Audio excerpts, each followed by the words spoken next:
Good morning all of you. आज हम बात करेंगे ब्लड यूरिया नाइट्रोजन की टेस्ट। यह टेस्ट कैसे किया जाता है, क्यों किया जाता है, ये सब की जानकारी मैं दूंगी। ब्लड यूरिया नाइट्रोजन टेस्ट क्या है? इस टेस्ट की सहायता से हम पेशेंट के खून में कितनी नाइट्रोजन की मात्रा है ये जान सकेंगे। नाइट्रोजन हमें शरीर में यूरिया ये बताता है और यूरिया प्रोटीन के ब्रेकडाउन से बनता है। यूरिया बनने के बाद किडनी में यूरिन के द्वारा रिलीज किया जाता है। यह टेस्ट क्यों किया जाता है? ये टेस्ट किडनी फंक्शन टेस्ट का हिस्सा है। ये टेस्ट पेशेंट का किडनी कैसे काम करता है ये जानने के लिए आमतौर से ये टेस्ट किया जाता है। ये टेस्ट कैसे किया जाता है? इस टेस्ट के लिए पेशेंट की सैंपल की आवश्यकता होती है।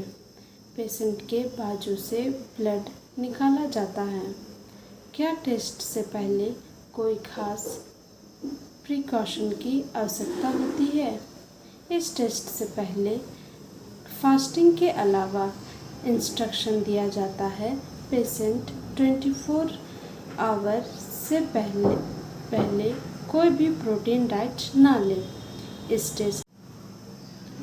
टेस्ट की नॉर्मल वैल्यू क्या होती है?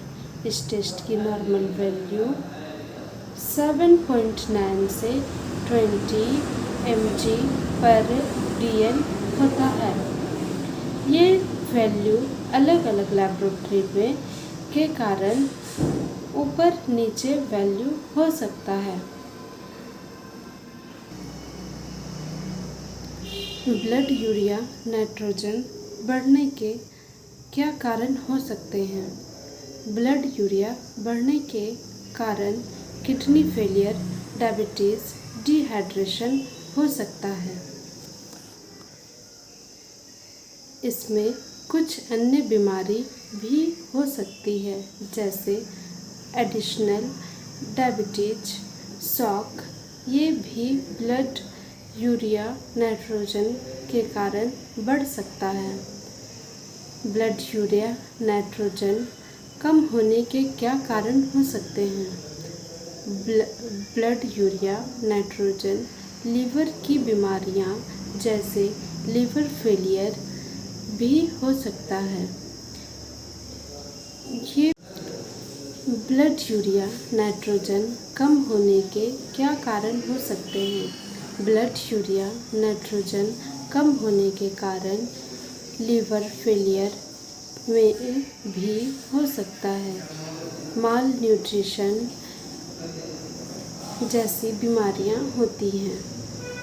और यदि पेशेंट की डाइट में प्रोटीन की मात्रा कम हो जाती है उससे भी ब्लड यूरिया नाइट्रोजन कम हो जाता है। क्या दवाइयों के कारण भी ब्लड यूरिया नाइट्रोजन का असर पड़ता है?